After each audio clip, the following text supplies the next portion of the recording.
할렐루야. 우리의 친구 되신 예수님과 동행하는 것이 기쁨이고 행복이십니까? 네. 그런 고백들이 우리 안에 많아질 수 있기를 바랍니다. 세계보건기구 WHO에서 1998년에 건강의 정의를 이렇게 정의를 했습니다. 건강이란 질병이 없거나 허약하지 않을 뿐만 아니라 육체적, 정신적, 사회적 및 영적 안녕이 역동적이며 완전한 상태를 말한다. 그러니까 건강은 단순히 우리의 몸에 병이 없는 정도가 아니라 마음과 그리고 영적인, 그리고 더 나아가서는 우리의 일상생활의 사회 영역까지도 역동적인 그리고 완전한 상태, 그것을 말한다는 것입니다. 그러니까 이 건강은 단순히 우리의 생존의 문제뿐만 아니라 우리의 행복의 조건이기도 하지요. 건강하지 않으면 어떠한 조건이라 할지라도 그 속에서 행복을 누리지 못하게 되는 것입니다. 그런데 얼마 전에 이 세계보건기구에서 게임 중독을 질병으로 분류하더니 요 며칠 전에 이 신체적으로나 정신적인 극도의 피로 상태인 번아웃, 이것을 공식적인 질병으로 분류를 하였습니다. 이 번아웃이라는 말은 그냥 다 타서 없어졌다, 그러니까 소진됐다, 탈진됐다, 뭐 이런 의미를 담고 있죠. 그런데 이 번아웃이라는 그 질병을 이렇게 섹션별로 나눴을 때 어디에다가 분류를 해놨냐면 고용이나 실업에 관련해서 그곳에다가 분류를 해놓은 거예요. 그러니까 실제로 직장인들이 걸리기 쉬운 병이다라는 거예요. 그래서 의사들이 에너지가 고갈되거나 피로한 느낌을 갖고 있거나 그래서 직업과 이 정신적인 거리가 좀 멀어진다든지, 또 직업과 관련해서 굉장히 부정적인 생각을 하고 냉소적인 감정을 갖고 있다든지, 또 전문적인 그런 효과를 감소시키거나 이 증상이 계속되어지는 것을 이렇게 충족시키면 이것이 바로 번아웃이다라고 진단할 수 있다, 이렇게 나왔다는 겁니다.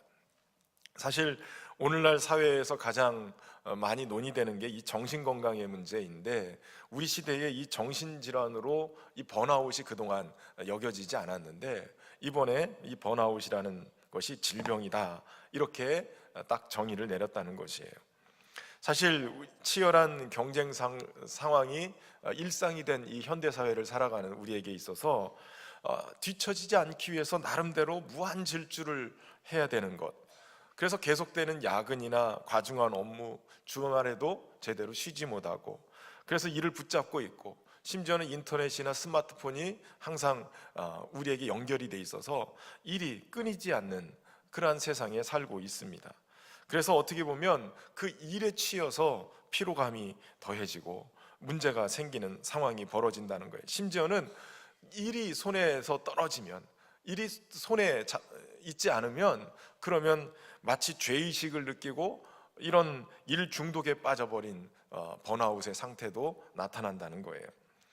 미국의 정신분석의사 허버트 프루덴버그라는 사람이 1974년에 이 번아웃이라는 단어를 자신의 심리학 용어로 번아웃 증후군이라는 단어를 썼는데, 이 증후군, 탈진 증후군, 소진 증후군이라고 하는 이 증후군이 어떤 일에 몰두하면서 정신적인 스트레스가 계속 쌓이면서 무기력증으로 나타나기도 하고, 심한 불안감이나 자기 혐오, 분노나 의욕 상실, 이런 것에 빠지는 상황을 얘기한다는 것입니다.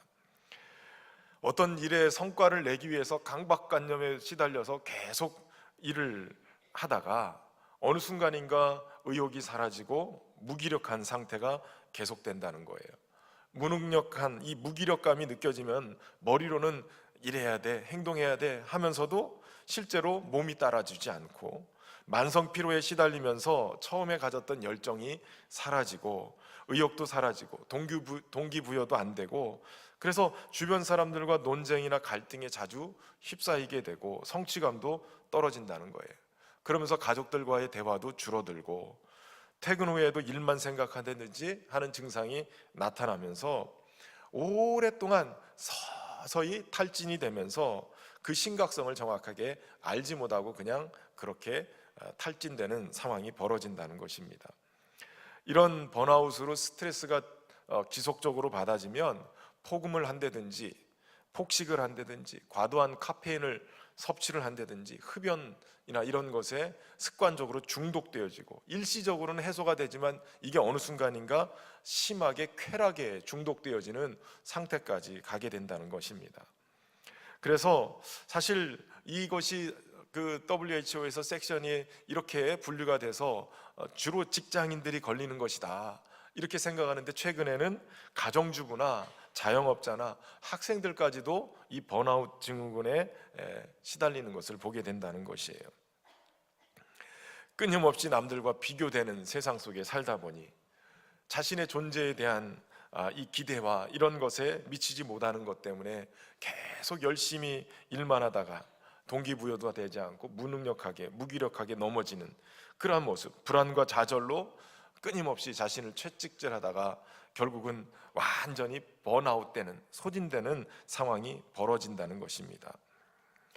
이것이 나타나는 증상으로는 수면 장애도 있고요, 우울증도 있고, 대인관계가 악화되고 인지 기능 저하가 오기도 한다는 것이에요. 여러분, 늘 피곤에 쩔어서 이렇게 번아웃이 되는 상황이 벌어지면 우리는 많은 것을 잃어버리게 됩니다. 훌륭한 기회들도 잃어버리게 되고, 또 태도가 거칠어지면서 인간관계도 악화되고, 자신의 능력이 제한되고 면역력도 떨어져서 질병의 저항력도 약화가 된다는 것이에요. 그래서 이것을 극복하는 지혜가 필요한데, 이 피고는 두 가지로 분류를 할 수 있어요. 하나는 육체적인 피로, 또 다른 하나는 감정적이고 영적인 피로가 있다는 것입니다. 특별히 현대 사회는 육체적인 피로도 물론 있지만 영적인 이 감정적인 피로가 더 하는 것 같습니다. 그래서 오늘 이 믿는 자들에게 있어서 이 영적인 피로 어떻게 해결할 것인가, 피곤하여 낙심하지 않기 위해서 해야 될 일들을 오늘 본문을 통해서 몇 가지 살펴보려고 합니다. 첫 번째는 모든 무거운 것과 얽매이기 쉬운 죄를 벗어버려야 된다는 것이에요. 히브리서 기자는 이 12장 앞장인 11장에서 믿음의 본질에 대해서 얘기해요. 믿음은 바라는 것들의 실상이고 보이지 않는 것들의 증거다. 그리고 이 믿음을 가지고 사는 사람들의 이야기를 쭉 11장에 걸쳐서 얘기를 합니다. 이 믿음을 가지고 사는 사람들, 수많은 역경 속에서도 열정을 잃지 않고 때로는 피곤하고 낙심했던 일이 있었음에도 불구하고 다시 일어나서 이것을 극복했던 사람들이었다는 거예요. 그들은 믿음을 통해서 이 환난을 이기고 시련을 견디었다고 그래요. 그리고 11장 끄트머리쯤 가서 이런 사람은 세상이 감당하지 못하느니라 라고 결론을 맺습니다. 믿음의 선조들, 어떤 환경이라 할지라도 이것을 뚫고 세상이 감당할 수 없을 정도의 능력을 가지고 승리했던 사람들이었어요. 그리고 오늘 본문 1절에서 이러므로 우리에게 구름같이 둘러싼 허다한 증인들이 있으니 라고 얘기해요.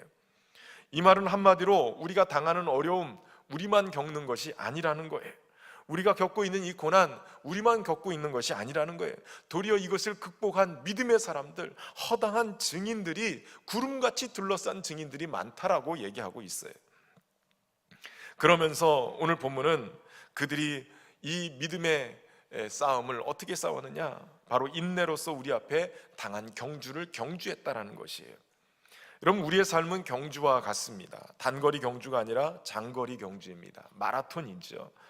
히브리서 기사가 이 성경을 쓸 당시에 바로 이 마라톤이 유행이었죠.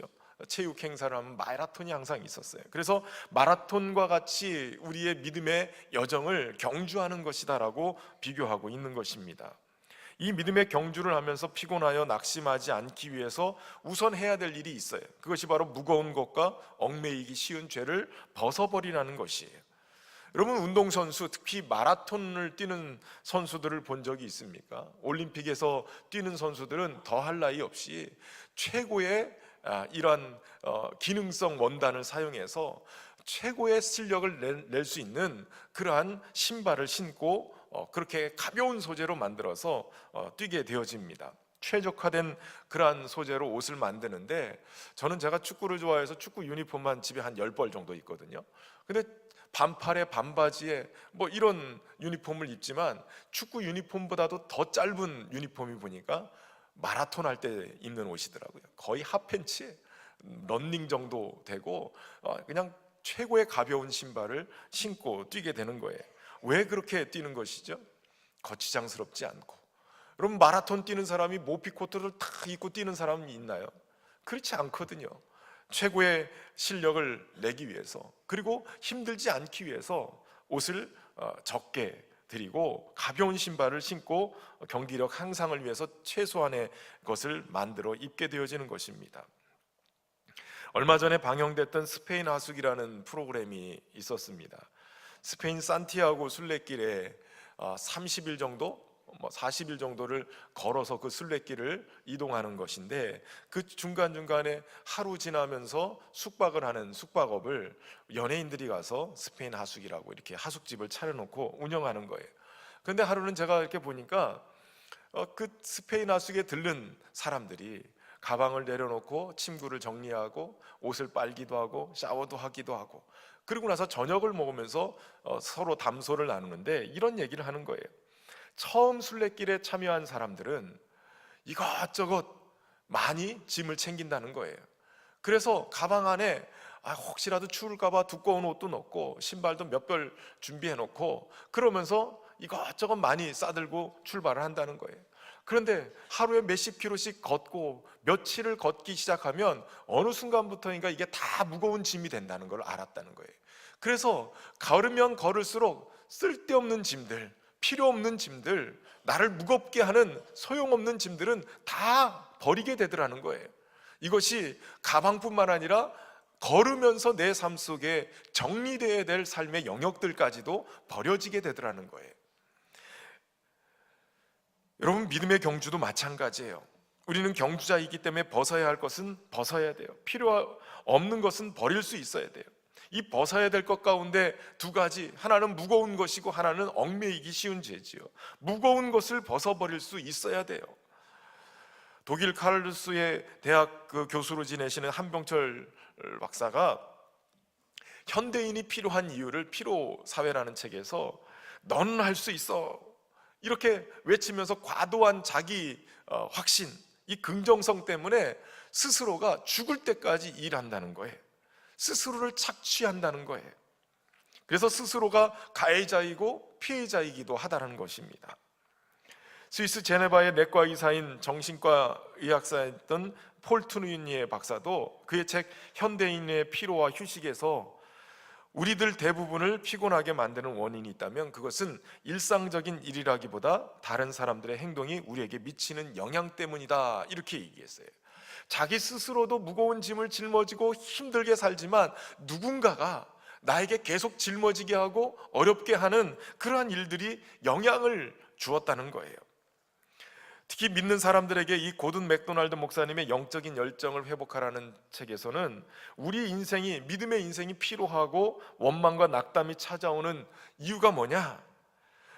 원래 사람들과 사건들 사이에서 강제적으로 내가 원하던 것을 하지 못하도록, 도리어 다른 방향으로, 적대적인 방향으로 흘러가게끔 그렇게 우리를 이끌어가게 될 때 그것에 부딪히면서 우리가 피로가 쌓이게 되고 이것이 우리를 파괴하는 파괴의 상태가 되게 만든다는 거예요.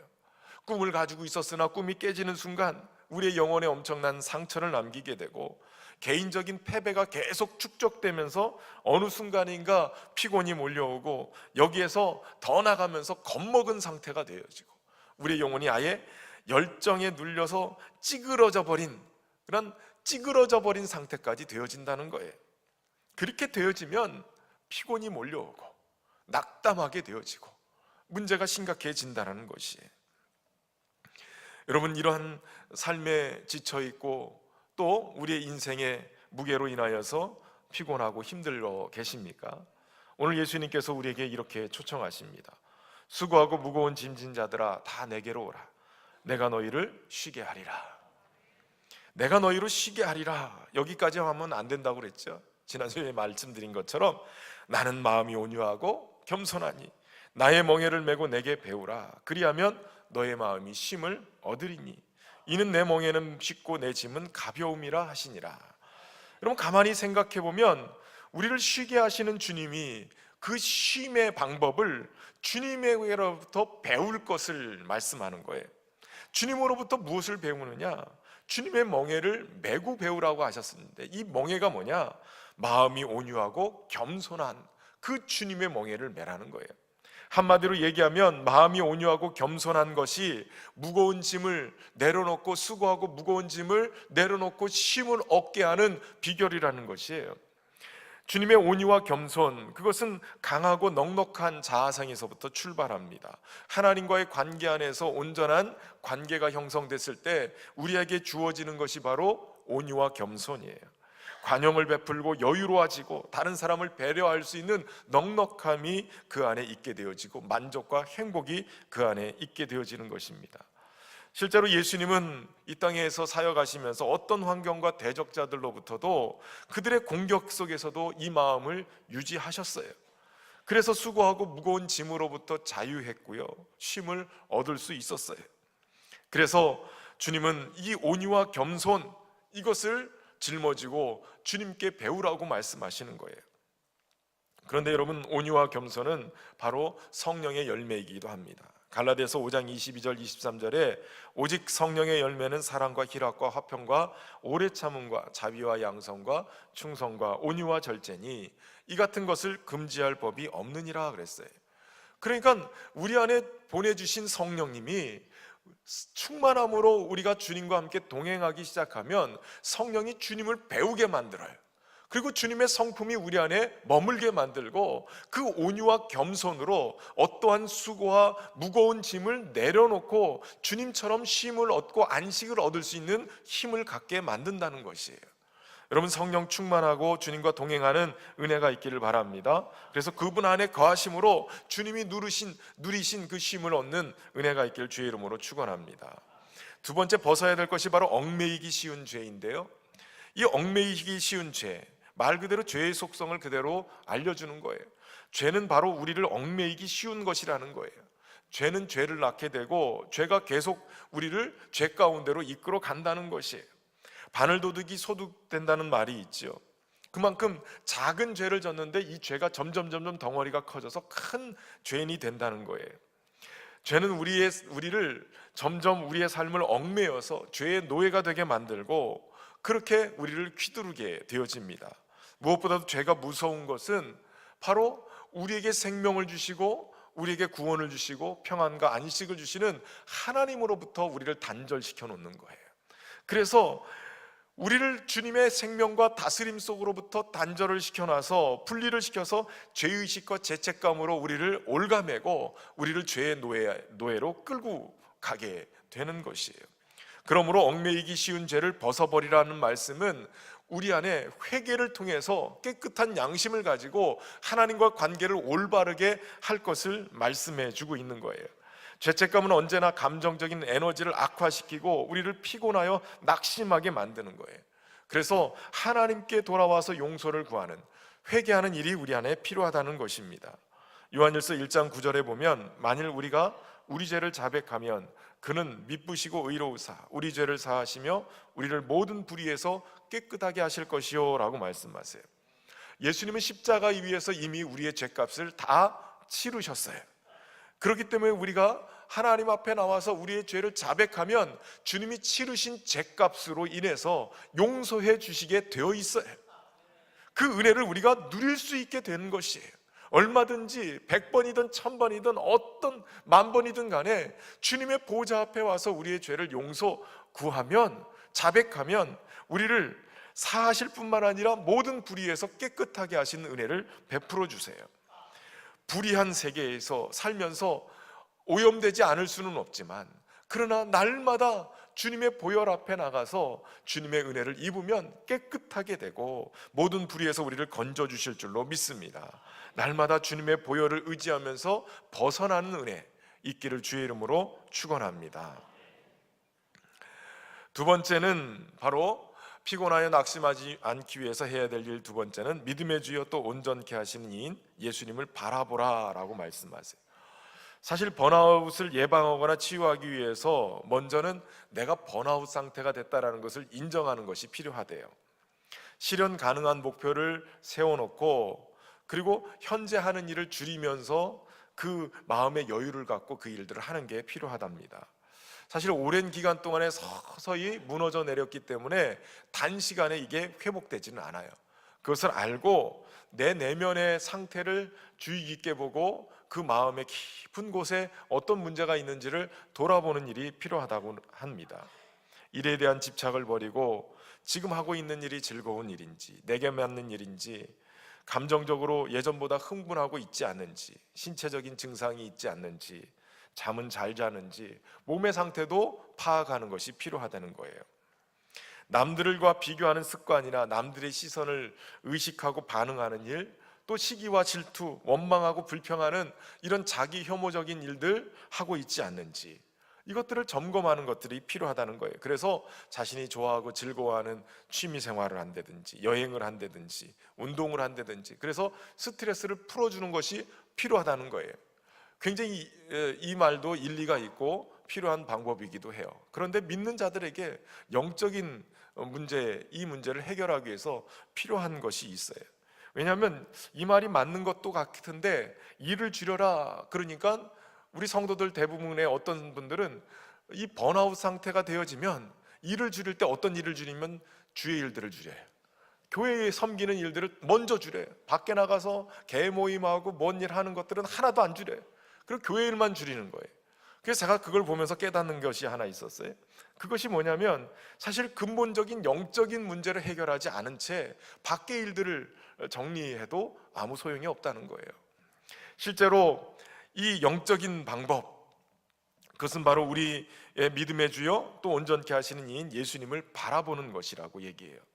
피곤하여 낙심하게 될 때 나타나는 제일 큰 문제는 사실 믿음의 문제입니다. 믿음이 병들고 어려움이 생기니까 더 피곤해지고 낙심하게 되어지는 거예요. 더 깊은 나락으로 떨어지게 되는 거예요. 그런데 오늘 히브리서 기자는 그렇기 때문에 믿음의 주여 또 온전케 하신 이인 예수님을 바라보라는 거예요.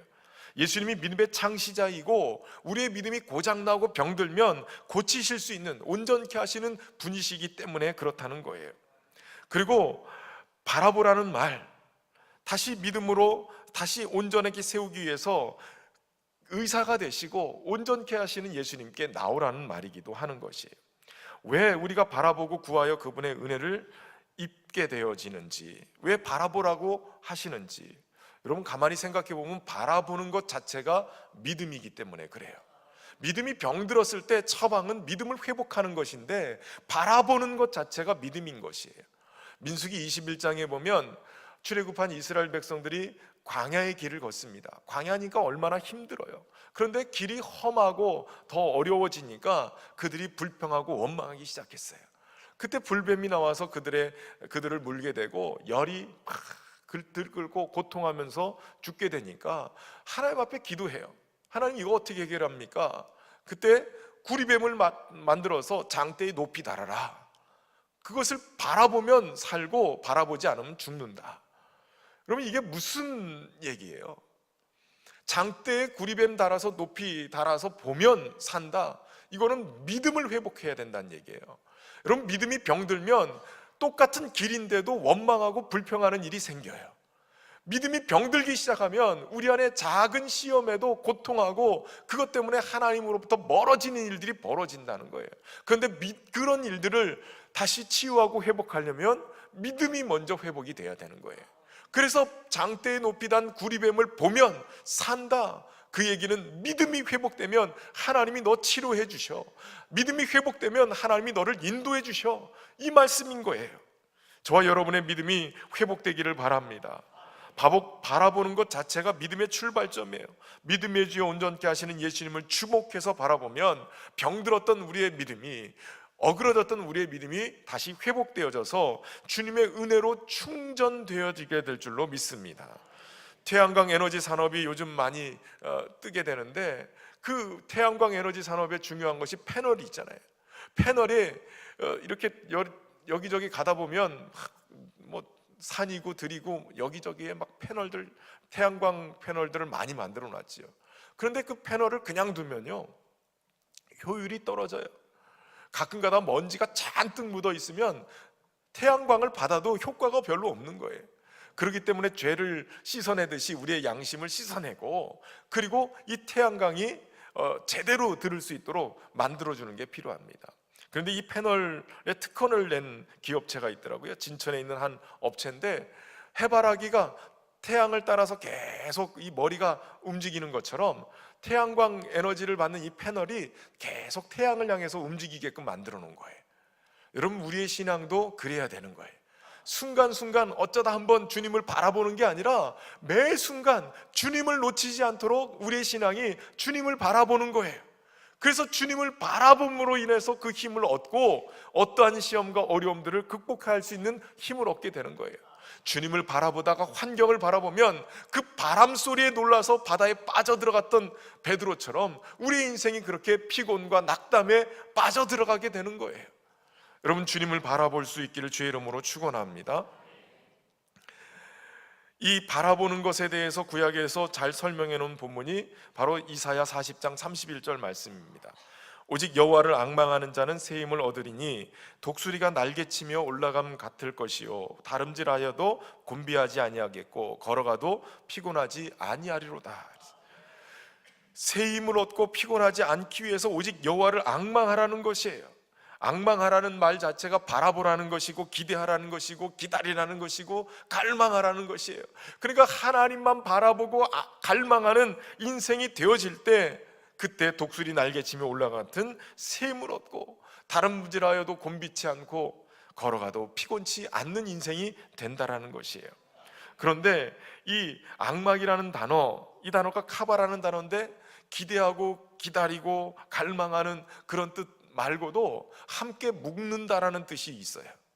그러니까 한마디로 얘기하면 우리가 주님을 바라보기 위해서 딴 데 쳐다보지 않고 아예 떨어지지 않도록 주님과 나를 한데 묶어버리는 것을 얘기하는 거예요. 그러니까 앙망한다는 것은 주님과 하나 되어져서 내 삶을 아예 주님께 묶어버리면 된다는 거예요. 딴 데 쳐다보지 않고 딴 길 가지 않고 주님께 묶어버리면 그것이 앙망하는 일이고 피곤치 않고 독수리 날개치며 올라간 같은 새 힘을 얻는 길이라는 것이에요. 지난 주간에 CTS에서 방영한 내가 매일 기쁘게라는 곳에 간증하는 프로그램인데요, 마커스 워십의 소진영 간사의 간증이 방영이 되더라고요. 5월 첫 주에 방영한 건데 제가 본 건 아마 재방송이었던 것 같아요. 이 마커스 워십이라는 팀은 여러분 잘 아시겠지만 우리 젊은 이들이 이렇게 찬양 예배를 참 많이 드리는 그런 아주 뜨는 그런 찬양팀이에요. 영감 있는 찬양들을 통해서 목요일마다 예배를 드리는데, 맑은샘 광천교회라고 서울에서 매주 목요일마다 7시 반에 2시간 예배를 드립니다. 그런데 매주마다 최소 2,000명에서 방학 때는 4,000명까지 청년들과 청소년들이 모여서 이렇게 예배를 드려요. 여기에 이 소진영 간사가 마커스 워십의 예배 인도자인데요, 이분이 처음으로 방송에 나와서 자신의 간증을 얘기하는 거예요. 사실 이 자매는 25살 때 감기기가 있어서 병원에 들렸는데 닌겨우 맞기 위해서 피 검사를 했는데 의사가 심각한 표정을 지으면서 큰 병원으로 가게 한 거예요. 가서 묵인실에 들어가는데 알고 보니까 만성 골수성 백혈병에 걸린 거예요.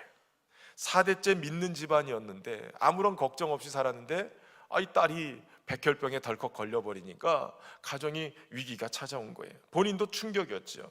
근데 이게 만성이기 때문에 이 만성을, 암세포를 없애기 위해서 취했던 방법이 당시에 신약으로 나왔던 그 항암제를 복용을 했다는 거예요. 치료약이라기보다는 그냥 현상을 유지시키는 그러한 약이었다고 그래요. 보험이 돼서 그 약을 먹고 있었는데 어느 날 교수님이 불러서 네가 평생 어떻게 이 약을 먹겠니? 그래서 한 번에 해결할 수 있는 방법이 골수 이식을 하는 거죠. 조혈모 세포 이식이라고 그러는데, 친오빠의 골수를 조사를 해보니까 딱 맞더라는 거예요. 그래서 오빠의 골수를 준비를 시켜놓고 골수 이식을 준비하고 있는 상황이었어요. 그런데 동호회 같은 그 카페에서 누군가가 이렇게 채팅을 하다가 알려준 사실이 있었어요. 이 골수 이식을 하면 여자분들은 아이를 갖지 못한다는 거예요. 아이를 갖지 못한다는 얘기를 딱 듣고선 이분이 막 펑펑 울은 거예요. 통곡을 하면서 마치 사형 선고를 듣는 것처럼 그렇게 하루 종일 울게 되었다는 거예요. 너무 괴로워하니까 의사 선생님이 골수 이식을 포기하고 그냥 약으로 치료해보자, 그러고선 약을 먹게 됐다는 거예요. 그런데 약을, 항암제를 먹으면서도 이 마커스 사역을 하면서 알려주지 않은 거예요. 그런데 어느 날 정말 좋아하는 남자분이 생겼고, 그 남자분으로부터 프로포즈를 받는데, 내가 사실은 백혈병 걸려서 항암제를 먹고 있습니다 알려줬더니, 이분이 기도하고 온다고 그러더니 갔다 오자마자 결혼합시다 이렇게 해가지고 결혼을 하게 됐다는 거예요. 그런데 결혼을 하고 나서도 마음 가운데 자꾸 아이를 갖고 싶은 그러한 충동이 계속 일어났다는 거예요. 그러면서 하나님 앞에 울면서, 하나님, 나도 아이를 갖고 싶어요. 남들처럼 평범하게 그렇게 살고 싶어요. 그러면서 통곡하면서 기도했는데, 그 모습 속에 자신의 연약함을 보게 됐어요. 하나님, 아직도 제가 세상 가치에 자꾸 무너져 버리네요. 그러면서 피아노 앞에 앉아서 한나의 마음으로 곡을 썼는데, 그 곡이 주 은혜임을 이라는 곡이에요. 이 노래 들어보셨나요? 주 나의 모습 보네, 상한 나의 맘 보시네, 주 나의 눈물 안에 홀로 울던 맘 아시네, 세상 소망 다 사라져가도 주의 사랑은 끝이 없으니, 살아가는 이 모든 순간이 주 은혜임을 나는 믿네. 세상 소망이 다 사라져가도 상한 마음을 보시고 울던 내 마음을 알아주시는 주님, 그 주님의 은혜 앞에 나가게 됐다. 그러면서 이 곡을 짓게 되고, 기도하면서 하나님 주시는 평안이 있었다는 거예요. 그래서 자신의 삶에 다가온 위기들을 극복할 수 있었던 거예요. 나와 함께 예수님을 묶어버리는 것, 앙망하고 바라볼 때 우리에게 다가온 이 어려움들과 위기들을 극복할 수 있는 힘이 생기게 되는 것이에요. 여러분, 우리가 신앙의 경주에 나서서 예수님을 바라봐야 될 궁극적인 목적이 뭐냐면, 예수님이 패배자가 아니라 그분이 승리자이시기 때문에 그래요. 그분이 패배를 딛고 일어서신 분이시고, 무덤문을 여시고 부활하셨을 뿐만 아니라 하나님 보좌 우편에 앉아 계시는 분이에요. 오늘도 우리의 인생의 꼬린 지점이 어디여야 되냐면 바로 주님의 보좌 앞인 거예요. 그 목표를 향해서 우리가 다름질하기 위해서 다른 것 쳐다보지 아니하고 오직 우리의 믿음의 주요 온전케 하시는 예수님을 바라봐야 될 줄로 믿습니다. 그때 목표가 분명해지고 우리의 믿음도 새로워지고 힘으로 더 승리하게 될 줄로 믿습니다. 피곤하여 낙심하지 않기 위해서 해야 될 일 세 번째는, 자기에게 거역한 일을 참으신 일을 생각하라고 말씀하세요. 우리 주님은 죄인들에게 이렇듯 심한 미움을 받으시기도 하고, 또 배신도 당하고 고난도 당하셨습니다. 그런데 그 주님은 그것을 다 참아내셨어요. 왜 참으셨냐면, 주님께서 이 십자가에서 고난을 당하신 이유가 그 앞에 있는 기쁨을 위해서라는 거예요. 그 앞에 있는 기쁨이 무엇입니까? 예수님이 십자가 고난을 통해서 그 수치와 모욕을 당하면서 구원해야 될 하나님의 백성들이 있었다라는 거예요. 그 백성들을 낳으시는 그 일들을 위해서 참으시고 고난을 당하셨다는 거예요. 한마디로 저와 여러분을 주님이 그렇게 살리시기 위해서 십자가의 고난을 견뎌내셨고 참으셨고 이기셨다라는 거예요. 그것을 가만히 생각해 보면 여러분, 우리가 어떤 존재인지를 깨닫게 되어져요. 우리 주님이 그 고통을 통해서 우리를 낳으셨다라는 거예요. 그만큼 우리 인생이 그렇게 주님 앞에 소중한 존재라는 거예요. 그 소중한 존재라는 것을 주님을 통해서 깨닫게 되어지면, 그러면 우리가 이 어려움들을 이길 수 있다라는 것이지요. 앞에서 말한 이 소진영 간사가요, 남편과 부모님, 교수님을 설득해서 아이를 가지려고 했다는 거예요. 그래서 결정한 것이 뭐였냐면 10년 동안 먹었던 항암제를 끊는 거예요. 여러분, 감기 약만 먹어도 아이에게 큰 영향을 미치잖아요. 그러니까 항암제를 먹으면서 어떻게 아이를 가져요? 그래서 항암제를 끊기로 결정했어요. 그런데 이 항암제를 끊으면 혹시라도 발병이 될까봐 매주마다 이 유전자 검사를 하면서 아이를 가지려고 노력을 해요. 그런데 1년이 되도록 아이를 못 갖는 거예요. 2005년도에 아이를 못 갖게 된다, 골수 이식하면 못 갖게 된다는 얘기를 듣고 막 통곡을 했는데, 그런데 기적처럼 2015년에 1년이 다 지나간 그 마지막 끝 무렵에 딸아이를 갖게 됐다는 거예요. 그때 하나님 앞에 기도하면서 또 찬양곡을 쓰게 됐는데, 후렴부가 이렇게 됩니다. 크신 계획 다 볼 수도 없고 작은 고난에 지쳐도 오직 예수뿐이라는 그러한 찬양곡이에요.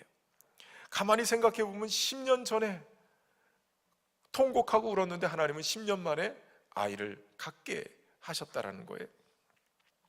하나님의 크신 계획을 알지 못하고 원망하고 불평하고 또 불안해하고 낙담하고. 근데 재미있는 것은 왜 하나님이 약을 끊자마자 하나님이 얼른 아이를 갖게 하시지 1년이 다 지난 다음에 갖게 하셨는가? 근데 거기에서 있었던 그 사회자가 이렇게 설명하더라고요. 최성교 아나운서가 항암제 독성을 해독하느라고 하나님이 1년을 기다리게 하신 거라고. 그 일리가 있잖아요. 여러분, 하나님은 얼마나 세심한 분이신지, 하나님의 행하심이 언제나 옳습니다. 하나님의 시간은 언제나 정확하세요. 주님을 신뢰하고 따르는 저와 여러분 되시기를 바랍니다. 그런데 말이죠, 이 아이를 낳고 얼마 있다가 간호사가 와가지고 얘기를 하더래요. 이 아이 귀가, 한쪽 귀가 좀 문제가 있는 것 같습니다. 장애를 가지고 있다는 거예요. 그 얘기를 듣는데 너무 막 가슴이 아파가지고, 내가 왜 아이를 낳는다고 했지? 항암 치료를 하면서 마치 본인의 이 질병 때문에 이 아이가 잘못된 것처럼 여겨져서, 그래서 그날도 눈물로 통곡하면서 식음을 전폐하면서 막 울고 있었대요. 그런데 옆에서 지켜보던 어머니가 쫓아와서, 야, 엄마가 건강해야 아이를 위해서 기도도 해주지, 이렇게 먹지도 않고 울기만 하면 되겠니? 라고 얘기했는데, 그 엄마를 향해서 쏴붙이면서 엄마가 내 마음을 알기나 해? 이렇게 얘기했다는 거예요. 엄마가 내 마음을 알기나 해? 그럼 가만히 생각해 보세요. 그 엄마는요, 10년 동안 딸이 백혈병 걸려서 살아가는 것을 가슴앓이로 품고 기도한 엄마예요. 그 며칠 동안 귀 안 들린다고 그것 때문에 식음 전폐하는 딸, 이거 우습잖아요. 어느 날 그 얘기를 하고 나서 가만히 생각해 보니까 우리 엄마는 10년 동안 나를 위해서 가슴앓이를 한 엄마였더라는 거예요. 그런 엄마의 모습을 보면서 하나님께도 우리를 향하신 아버지의 마음을 보게 하셨다는 거예요. 여러분, 때로는 우리가 이렇게 하나님 아버지에 대해서 원망할 때 있잖아요. 하나님, 내 상황 알기나 해요? 내가 얼마나 고통스러운지 알기나 해요? 내가 원하는 대로 왜 들어주시지 않는 거예요? 여러분, 하나님은 오늘도 죄인들을 이같이 자기에게 거역한 자를 참으신 하나님이세요. 물론 그 아이 하나님께서 치유하셔서 정상으로 돌아왔다고 해요. 아이에 대한 부담감으로 기도하다가 하나님이 어느 날, 진영아, 너를 인도하는 분이 누구니? 하나님이시죠. 그러면 너의 딸 에리의 인생을 인도하는 분이 네가 아니라 나라는 것 아니? 이렇게 물으시더래요. 그때 항복하고 하나님께 맡기고 자유함을 얻었다고 그래요. 여러분, 우리의 인생은, 우리의 자녀의 인생은 하나님이 책임지시는 거예요. 너무 무거운 짐을 다 짊어지고 피곤하게 살지 마세요. 주님께 다 맡겨드리세요. 주님이 인도해 가실 줄로 믿습니다. 오늘 본문의 히브리서 기자는 우리가 지금 당하고 있는 이 시련, 마치 아비가 자식을 징계한다고 표현했는데 원래 단어는 훈계한다는 뜻이에요. 훈계를 해서 내리는 징계이다. 그런데 세상 사람들도 징계하지만 하나님이 주시는 이 징계는 바로 우리를 유익하게 하기 위해서, 그의 거룩하심에 참여하게 하시고 연단해서 의와 평강의 열매를 맺게 하시기 위함이다라고 말씀하세요. 그리고 이어서 12절에 이렇게 권면하시는 거예요. 그러므로 피곤한 손과 연약한 무릎을 일으켜 세우고 너희 발을 위하여 곧은 길을 만들어 저는 다리로 하여금 어그러지지 않고 고침을 받게 하라. 주님과 함께 우리의 피곤한 손과 연약한 무릎을 일으켜 세우라고 말씀하시는 거예요. 이 피곤한 손은 게을러진 손을 얘기하고, 연약한 무릎은 중풍병에 걸린 그런 흔들리는 다리를 얘기하는 거예요. 근데 여러분, 주님이 이 땅에 계실 때 안진병이를 고쳐주셨어요. 중풍병자를 고쳐주셨습니다. 모든 귀신에 묶인 영혼들을 풀어 살리셨어요. 그렇기 때문에 오늘도 주님은 우리의 인생을 고치실 수 있는 분이세요. 우리 발을 위하여 곧은 길을 만들고 저는 다리로 어그러진 인생 살지 않도록 치료자 되신 주님 앞에 나와 그 발을 고침받으라고 말씀하고 있는 거예요. 피로하여 지쳐서 낙심해 있는 우리의 인생의 걸음이, 믿음의 걸음이 어그러져 있다면 오늘 주님 앞에 다시 한번 나와 주님의 은혜 아니면 살 수 없습니다. 주님 바라보고 주님 생각하고 무거운 짐과 죄짐을 다 내려놓고 주님 안에 살기를 원합니다. 우리를 치료하시고 회복해 주십시오. 그렇게 고백하며 인도함을 받아야 될 줄로 믿습니다. 오늘 주님을 바라보면서 우리 소진영 간사가 작사한 노래 오직 예수뿐이네, 이 고백하면서 다시 한번 주님 앞에 나가시길 바랍니다.